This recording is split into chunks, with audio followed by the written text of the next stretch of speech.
Now, author Kurt Vonnegut addresses the 110th graduating class of Agnes Scott College in Decatur, Georgia. Mr. Vonnegut has written 11 novels, including Slaughterhouse-Five and more recently, Timequake.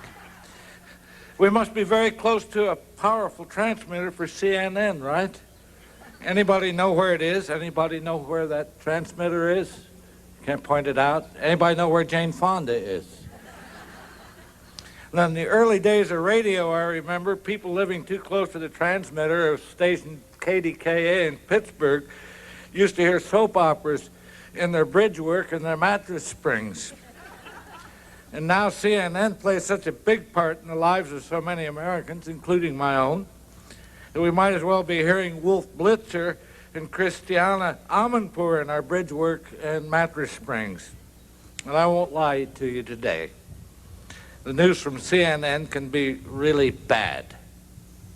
But I also give you my word of honor that you before me, the class of 1999 at Agnes Scott College, are near the very top of the very best news I can ever hear. By working as hard at becoming wise and reasonable and well-informed, you have made our little planet a saner place than it was before you got here. So thank you for that. God bless you and the faculty of this college and those who made it possible for you to go from strength to strength here. Thanks to all of you, the forces of ignorance and brutality have lost again.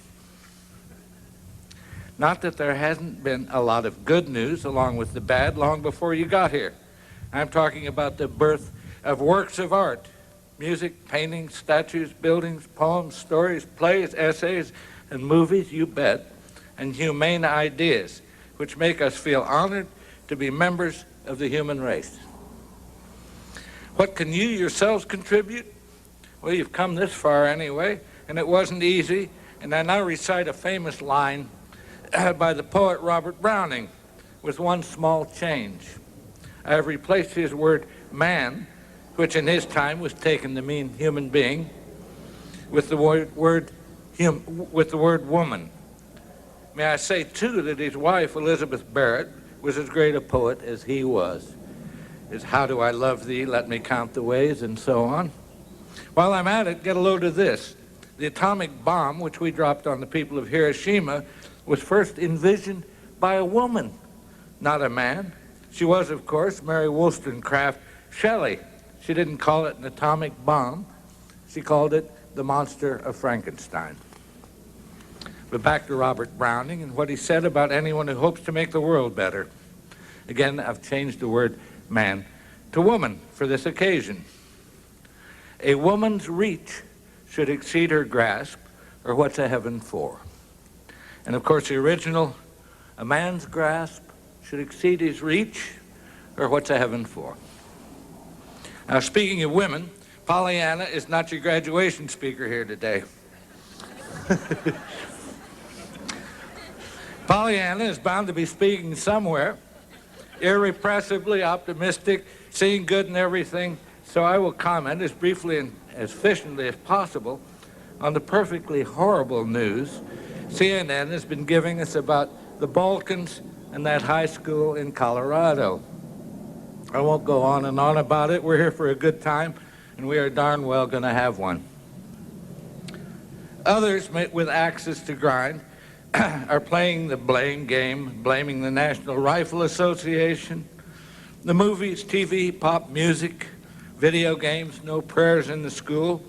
I myself have an axe, which I have ground as sharp as a razor. What would I like to do with it if I could? I would like to plant it in the forehead of the Babylonian king Hammurabi, who lived almost 4,000 years ago now. Hammurabi gave us a code which is honored to this very day by many nations, including our own, and by all heroes in cowboy and gangster films, and by far too many people who feel that they have been insulted or injured, however slightly, however accidentally. An eye for an eye, a tooth for a tooth.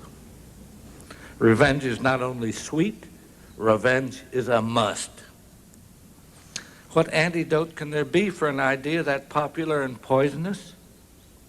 Revenge provokes revenge, which is sure to provoke revenge, forming an endless chain of human misery.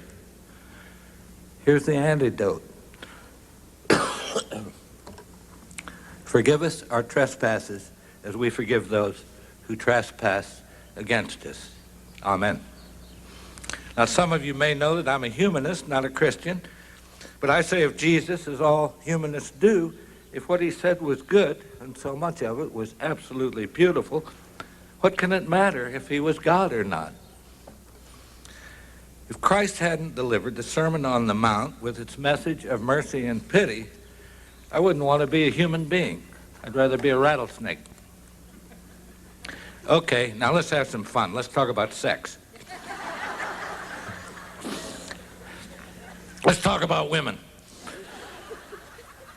Freud said he didn't know what women wanted. Well, I know what women want. They want a whole lot of people to talk to. What do they want to talk about? They want to talk about everything. What do men want? Well, they want a lot of pals. And they wish people wouldn't get so mad at them all the time. Now, why are so many people getting divorced today? It's because most of us don't have extended families anymore.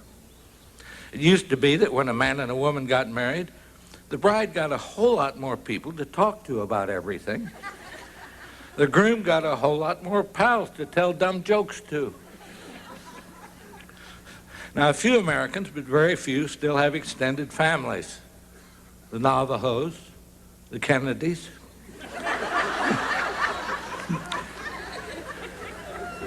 But most of us, if we get married today, are just one person for the other person.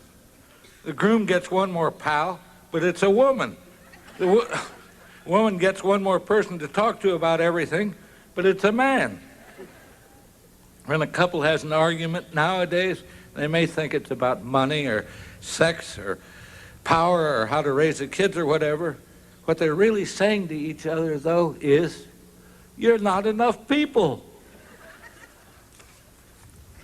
I met a man in Nigeria one time, an Ebow, who had 600 relatives he knew quite well.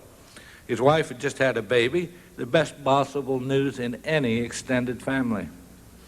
They were going to take that kid to meet all its relatives, Ebows of all ages and sizes and shapes. It would even meet other babies, cousins not much older than it was. Everybody who was big enough and steady enough was going to get to hold it, to cuddle it, to gurgle to it, and say how pretty it was or how handsome. Wouldn't you have loved to be that baby? Now, I sure wish I could wave a wand and give every one of you an extended family. Make you an Ebow or a Navajo or a Kennedy. Least I can do is give you health tips. I've already mentioned sunscreen. And don't smoke cigarettes, which are as evil as Slobodan Milosevic. But cigars are good for you. They are so healthful that there is a magazine devoted to their enjoyment, with cigar-smoking role models on the cover, athletes, movie stars, rich guys. Why not the Surgeon General? Cigars, of course, are made of trail mix, a blend of raisins, cashews, and granola, which has been soaked for a week in maple syrup. So to celebrate the end of your graduation day, why don't you eat a cigar at bedtime? No cholesterol. Guns are also good for people. No nicotine and no cholesterol. Ask your congressperson if that isn't true. Incidentally, if somebody asks you whether you are a liberal or a conservative, tell them this. Listen, Buster, I'm a graduate of Agnes State College in Decatur, GA, zip code 30030. They taught me to think for myself there. You want to know if I'm a liberal or a conservative? I'm both of those and neither one. Go jump in the lake, go climb a tree. I have so far quoted Robert and Elizabeth Barrett Browning and Hammurabi and Jesus Christ. I now give you Sir William Gilbert of the team of Gilbert and Sullivan. I often think it's comical how nature always does contrive that every boy and every gal that's born into the world alive is either a little liberal or a little conservative. And while I'm at it, why don't I give you Eugene Victor Debs, the great labor leader who ran for president 3 times on the socialist ticket and who died in 1926 when I was 4 years old. As long as there is a lower class, I'm in it. As long as there is a criminal element, I am of it. As long as there is a soul in prison, I am not free. Now that's worth repeating. As long as there's a lower class, I'm in it. As long as there is a criminal element, I am of it. As long as there is a soul in prison, I am not free. Wouldn't you like to say that when you get out of bed every morning with the roosters crowing? As long as there is a lower class, I'm in it. As long as there's a criminal element, I'm of it. As long as there's a soul in prison, I am not free. Excuse me. I beg your pardon. I'm receiving signals from CNN in my bridge work. Wolf Blitzer and Christiana Amanpour. Wolf Blitzer and Christiana Amanpour, wait a minute, say CNN's military consultants are unanimous in feeling that our revenge on the Serbs for their revenge on the Kosovars has gone about as well as could be expected. The Code of Hammurabi, revenge, an eye for an eye, a tooth for a tooth, always works that way, about as well as can be expected. Wait a minute, somebody else is speaking. No, it's not Wolf, it's not Christiana. Whoever it is, and I'll bet she's blonde. Jay, she's saying I can lose 30 pounds in 30 days. And never once feel hungry. Okay, she's gone now, thank goodness. My bridge work has fallen silent of its own accord. I thought for a minute there I was going to have to ask somebody for dental floss. High tech, how would that have been for high tech, tuning out CNN with dental floss? How I love high tech. Forbes magazine asked a bunch of us a while back to name our favorite technologies.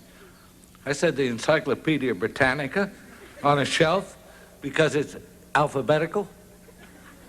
My address book, also alphabetical. And the mailbox on the corner. Putting a letter in the mailbox is like feeding a great big bullfrog painted blue.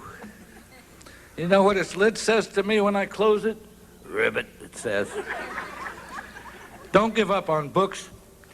They feel so good. Their friendly heft and sweet reluctance of their pages when you turn them with your sensitive fingertips.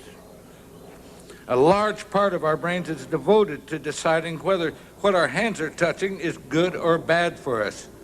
Any brain worth a nickel knows books are good for us. Computers are insincere. Books are sincere. And don't try and make yourself an extended family out of the spooks on the internet.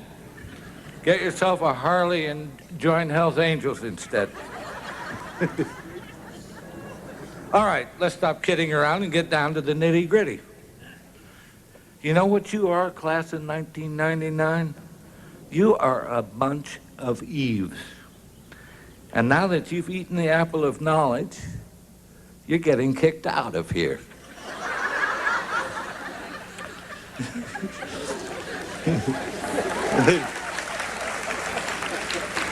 Many of you intend to become teachers, which is the noblest of all professions in a democracy. Teachers can be so good for this country, but only if their classes can be cut to 18. Teaching is friendship, and nobody can deal intelligently with more than 18 friends at any given time. And only well-informed, warm-hearted people can teach others things they'll always remember and love. Computers and TVs can never do that. A computer teaches a child what a computer can become. An educated human being teaches a child what a child can become. Now, some of you will become mothers. These things happen. If you should find yourself sidelined in this fashion, remind yourself of these lines by the 19th century white male poet William Ross Wallace. The hand that rocks the cradle rules the world. That being the case, you might teach the kid a couple of things it should say every day. Forgive us our trespasses as we forgive those who trespass against us, and as long as there's a soul in prison, I'm not free. Ideals too attainable? Class of 1999, let me impress on you that ideals by their very definition can never be too high. For children or anyone, a child's reach should exceed its grasp, or what's a heaven for? Now, this wonderful speech is almost nearly twice as long as the most efficient, effective oration in American history, which is Abraham Lincoln's Gettysburg Address. Lincoln, incidentally, was killed by a two-bit actor exercising his right to bear arms.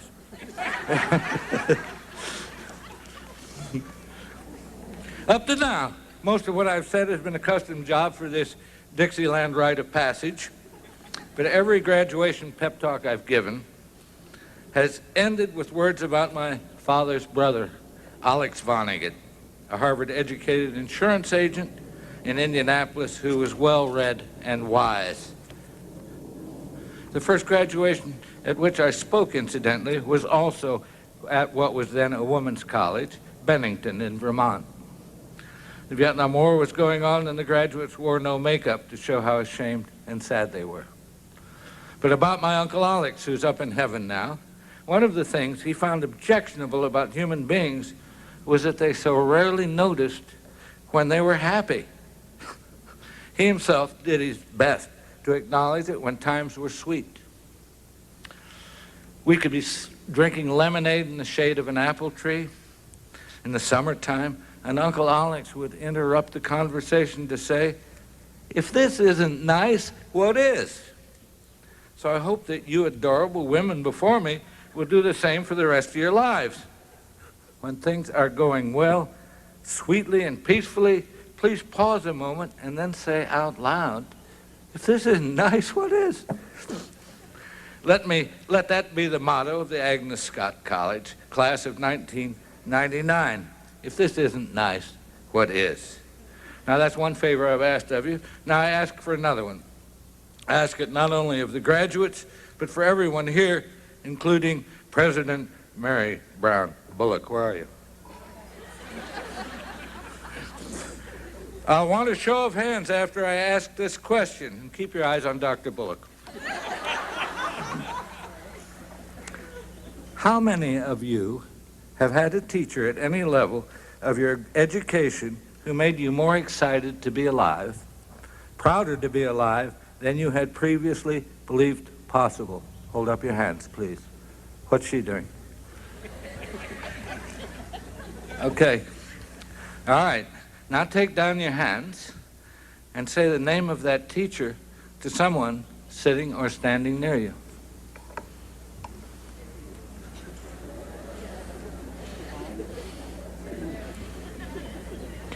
All done?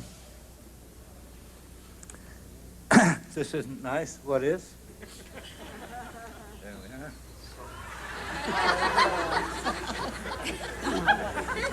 Good luck, and I thank you for your...